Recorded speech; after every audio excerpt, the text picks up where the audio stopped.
സ്ക്രീനിൽ പ്രേക്ഷകർക്ക് കാണാം AICC സംഘടനാ general secretary KC Venugopal KPCC ആസ്ഥാനത്തേക്ക് എത്തിയിരിക്കുന്നു. അദ്ദേഹത്തെ നേതാക്കൾ സ്വീകരിച്ചിരുന്നതിന്റെ തത്സമയ ദൃശ്യങ്ങളാണ് പ്രേക്ഷകർ കാണുന്നത്. പ്രധാനപ്പെട്ട നേതാക്കളെല്ലാം ഉണ്ട്.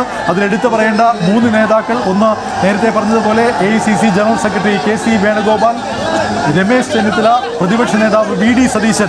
ഈ 3 പേരുടെയും പേരുകൾ പല തലങ്ങളിൽ നേരത്തെ ഈ തെരഞ്ഞെടുപ്പ് ഫലം വരുന്നതിന് മുമ്പ് തന്നെ ചർച്ച ചെയ്യപ്പെട്ടതാണ്. പ്രേക്ഷകർക്കെല്ലാം അറിയാവുന്നതാണ്. മുഖ്യമന്ത്രി സ്ഥാനത്തേക്കാണ് ഈ 3 പേരുടെയും പേരുകൾ പരിഗണിക്കപ്പെടുകയും സജീവമായി ചർച്ച വരികയും കോൺഗ്രസിന്റെ ദേശീയ നേതൃത്വം പരസ്യമായി അത്തരം ചർച്ചകൾ പാടില്ല എന്ന് പറയുകയും ചെയ്തത്.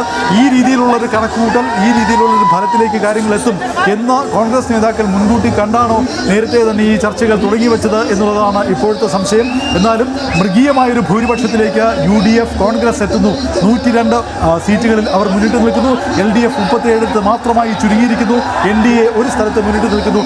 ഈ ഒരു കാഴ്ചയാണ് കോൺഗ്രസ് UDF പ്രവർത്തകർക്ക്, നേതാക്കൾക്ക് ആഹ്ലാദിക്കാൻ വേറെ എന്താണ് ഇനി വേണ്ടത്? ആ രീതിയിൽ മികച്ച മുന്നേറ്റം അവർക്ക് ലഭിച്ചിരിക്കുന്നു. നേരത്തെ തദ്ദേശ സ്വയംഭരണ തെരഞ്ഞെടുപ്പിൽ സംഭവിച്ചതിന്റെ തുടർച്ച ഇപ്പോൾ നിയമസഭാ തെരഞ്ഞെടുപ്പിലും സംഭവിച്ചിരിക്കുകയാണ്. മറ്റൊരു പ്രധാനപ്പെട്ട കാര്യം, മുഖ്യമന്ത്രി പിണറായി വിജയൻ 5ാം റൗണ്ടിലും പിന്നിലാണ് എന്നുള്ളതാണ്.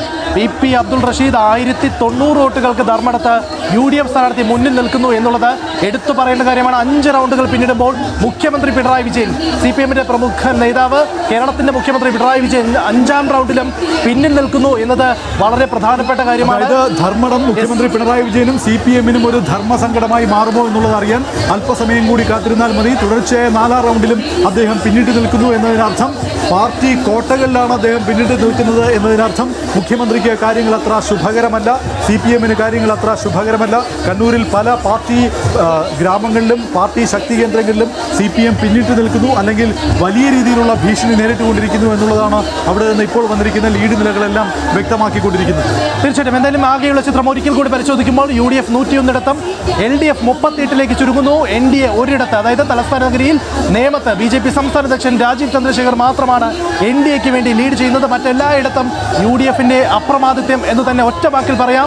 പാലക്കാട് ജില്ലയിലും എറണാകുളം ജില്ലയിലും അടക്കം, കോഴിക്കോട്, കൊല്ലം അടക്കമുള്ള ജില്ലകളിൽ പൂർണ്ണമായിട്ടും UDFന്റെ തേരോട്ടം എന്ന് നമുക്ക് ഈ ഘട്ടത്തിൽ ഒറ്റ വാക്കിൽ പറയാൻ സാധിക്കും. KPCC ആസ്ഥാനത്ത് വിജയാഹ്ലാദ പ്രകടനങ്ങൾ നേരത്തെ തന്നെ ആരംഭിച്ചു കഴിഞ്ഞു. AICC general secretary KC Venugopal MP അടക്കമുള്ളവരുണ്ട്. മുൻ KPCC അധ്യക്ഷൻ K സുധാകരനുണ്ട്. അങ്ങനെ നിരവധിയായിട്ടുള്ള നേതാക്കൾ എല്ലാവരും തന്നെ അവിടേക്ക് എത്തിക്കഴിഞ്ഞു. ചില ജില്ലകളിൽ, കോഴിക്കോട് അടക്കമുള്ള ജില്ലകളിൽ ഒരിക്കൽ പോലും LDF പ്രതീക്ഷിക്കാത്ത തരത്തിലുള്ള തിരിച്ചടി അവരെ നേരിടുകയാണ്. മറ്റൊന്ന് ഏറ്റവും പ്രധാനപ്പെട്ട കാര്യം, കണ്ണൂർ ജില്ലയിൽ മുഖ്യമന്ത്രി പിണറായി വിജയൻ നേരിടുന്നത് വലിയ പ്രതിസന്ധിയാണ്, വലിയ തിരിച്ചടിയാണ്. കാരണം ആകെയുള്ള 15 റൗണ്ടുകളിൽ പ്രേക്ഷകർക്ക് കാണാം KPCC ആസ്ഥാനത്ത് പ്രതിപക്ഷ നേതാവ് VD സതീശൻ എത്തിയിരിക്കുന്നു. അദ്ദേഹത്തെ നേതാക്കളും പ്രവർത്തകരും ചേർന്ന് വരവേൽക്കുന്നതിന്റെ തത്സമയ ദൃശ്യങ്ങളാണ് ഇപ്പോൾ പ്രേക്ഷകർ കണ്ടുകൊണ്ടിരിക്കുന്നത്. പ്രധാനപ്പെട്ട നേതാക്കളെല്ലാം ഇപ്പോൾ KPCC ആസ്ഥാനത്തേക്ക് എത്തിക്കഴിഞ്ഞു. അതിന്റെ തത്സമയ ദൃശ്യങ്ങളാണ് അമൃത ന്യൂസിലൂടെ പ്രേക്ഷകർ ഇപ്പോൾ കണ്ടുകൊണ്ടിരിക്കുന്നത്.